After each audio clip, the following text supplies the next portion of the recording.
Good day everyone, my name is Roel Citalawi. My topic is all about making connection to leadership and responsibility. Now, making connection, the ability to make in connection involves a process of connecting prior knowledge to new knowledge and experience. So yun, kailangan natin magkaroon ng making connection sa ating mga classmate or sa ating mga kaibigan or sa ibang tao. Look the illustration, nakikita natin doon na nagkakaroon, kapag mayroon kayong connection sa isa't isa, nagkakaroon kayo ng panibagong knowledge or nagkakaroon kayo ng idea sa iba pang mga bagay. Leadership is the ability of an individual or a group of people to influence and guide followers or members of an organization, society, or team. So yun, ang leadership ay ito ay nagtataglay ng pag-influence sa ibang tao o sa mga inyong classmate. Siyempre, kapag mag-guide tayo, dapat inuumpisahan din natin sa ating sarili. Hindi lang tayo puro utos or mando sa ibang tao. Para nakakagawa tayo ng magandang idea or knowledge, makakuha tayo. Tulad ng sinabi ko sa making connection, kapag nagkakaroon ka ng making connection sa iyong member or sa iyong officer, nagkakaroon kayo ng another knowledge sa inyong project o makakagawa kayo ng another project na maganda. Responsibility refers to the duty of having authority or control over something or someone. If you are responsible for something, you will be held accountable for the outcome of what comes from it, as this was your duty.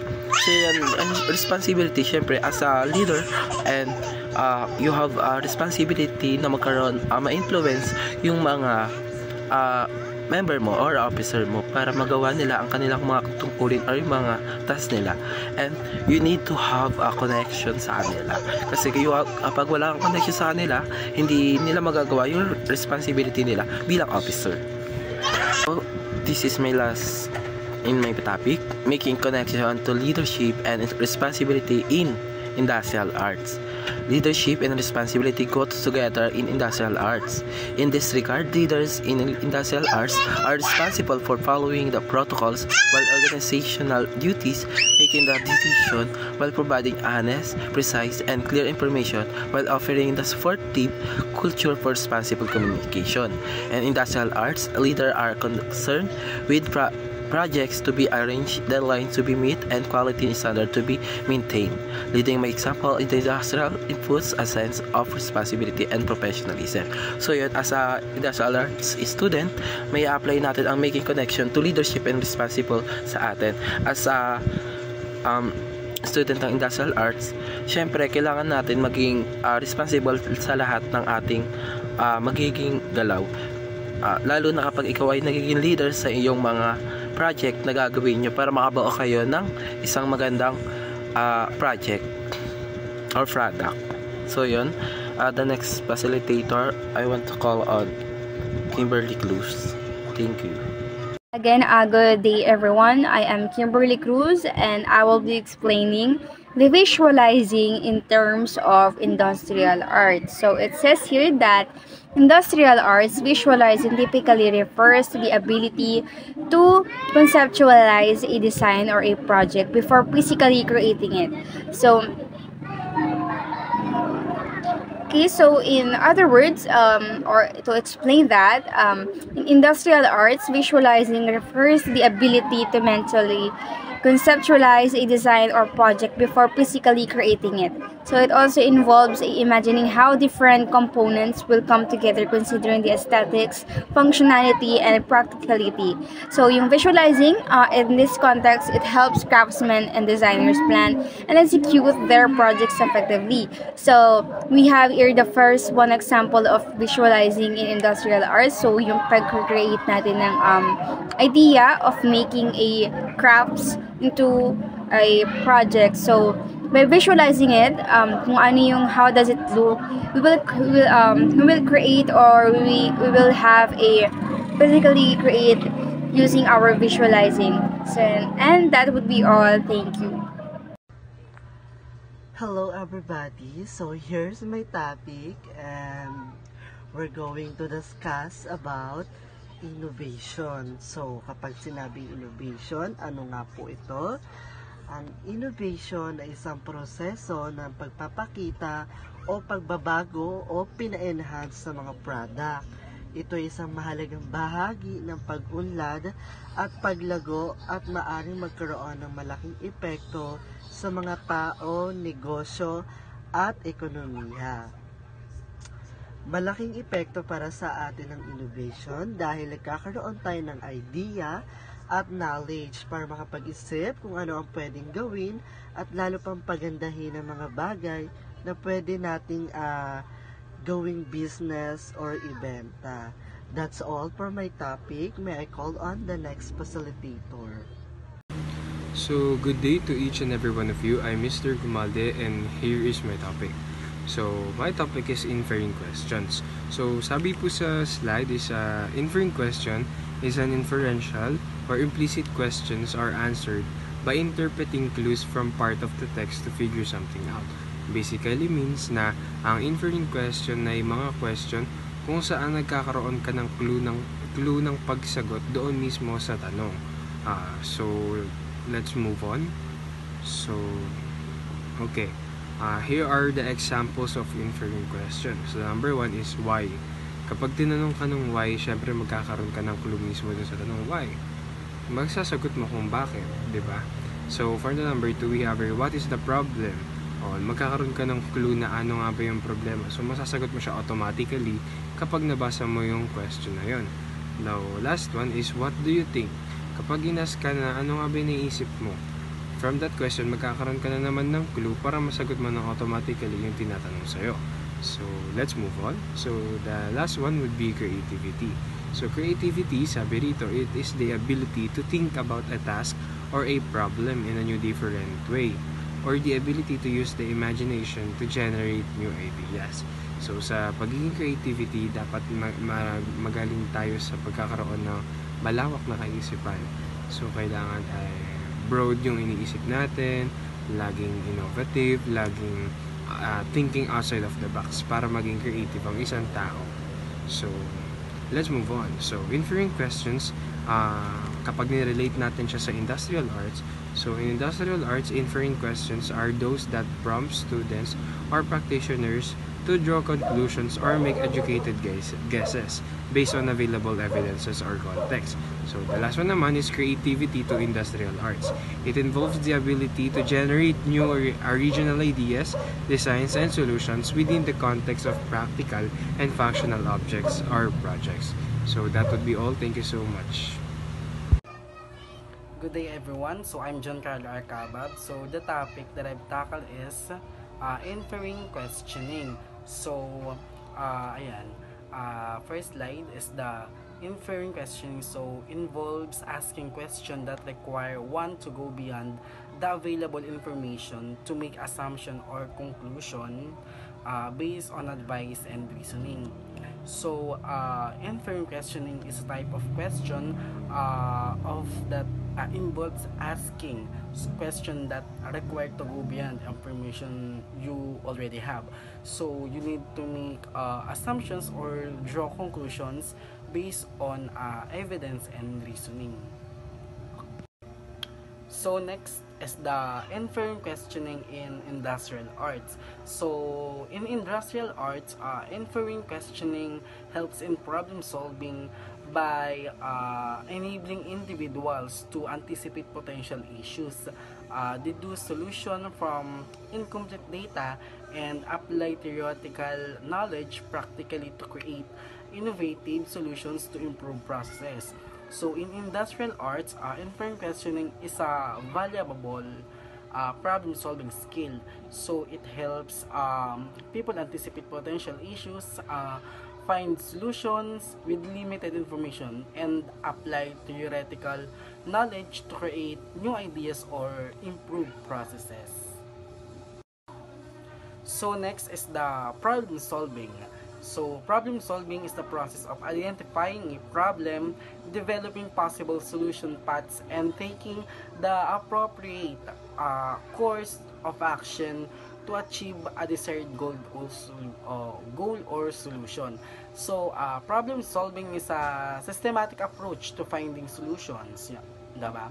So, it involves identifying problem, exploring possible solutions, and choosing the best course or action to reach desired outcome. So that's all for my part. Thank you for listening. So may ko on the next facility.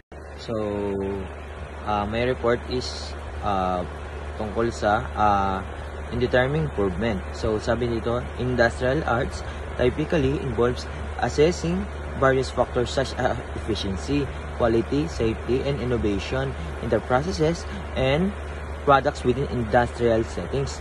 So, this can include analyzing metrics like production, output, defect, waste, employees, satisfaction, cost savings, and the implementation of new technologies or methodologies to enhance performance.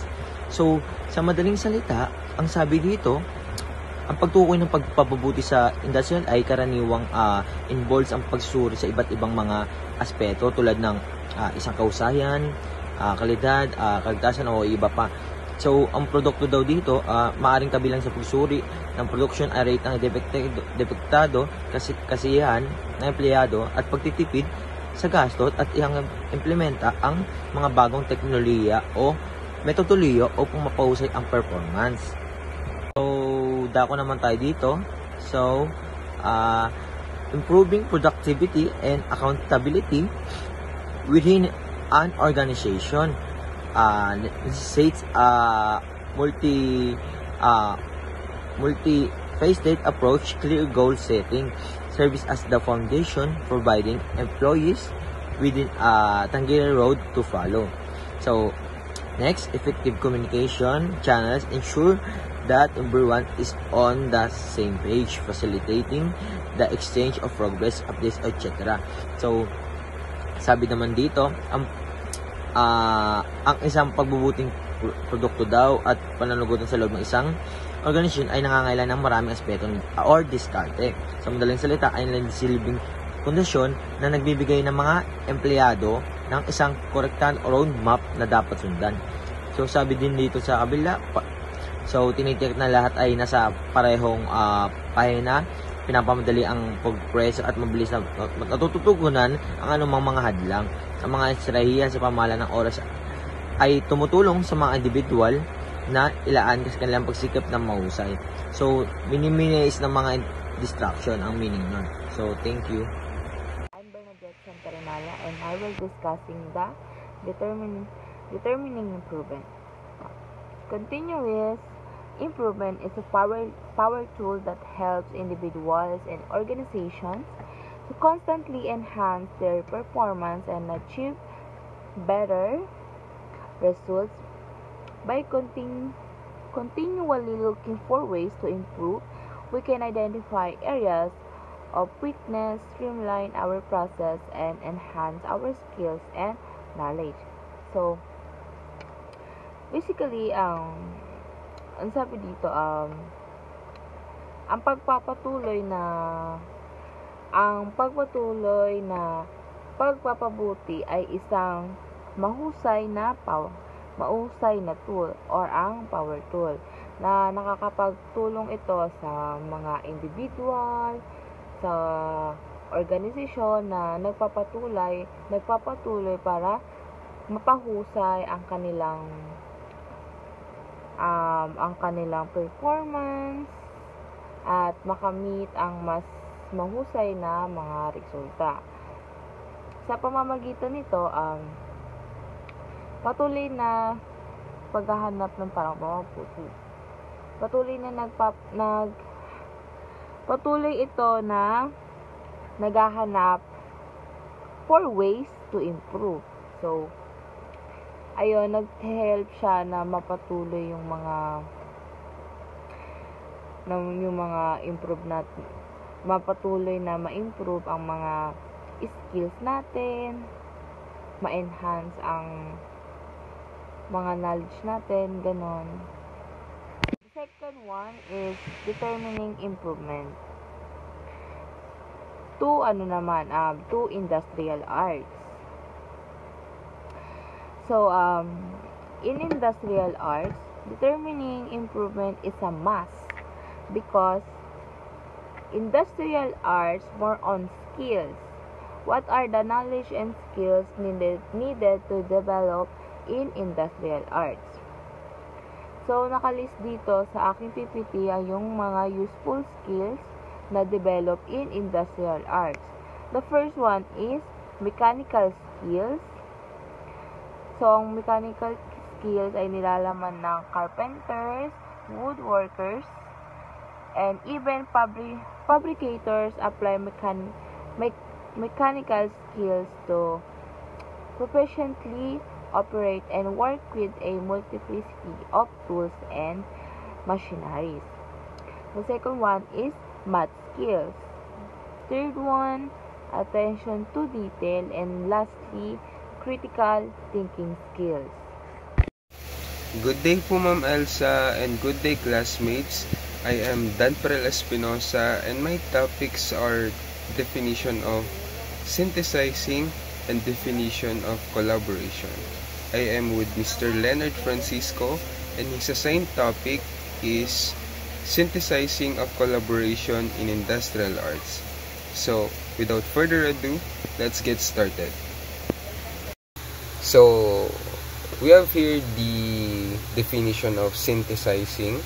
So, when we say synthesizing, it is a process of getting new concept by learning the ideas, objects, or informations that is already existed in our circle.